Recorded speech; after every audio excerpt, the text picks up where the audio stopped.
One,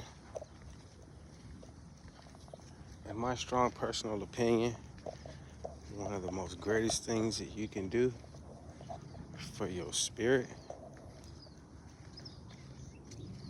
your internal healing, stepping out in nature.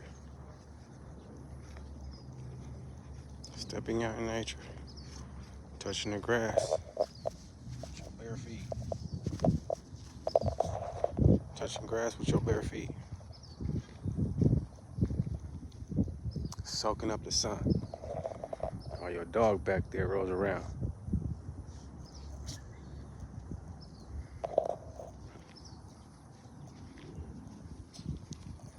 Soaking up this sun.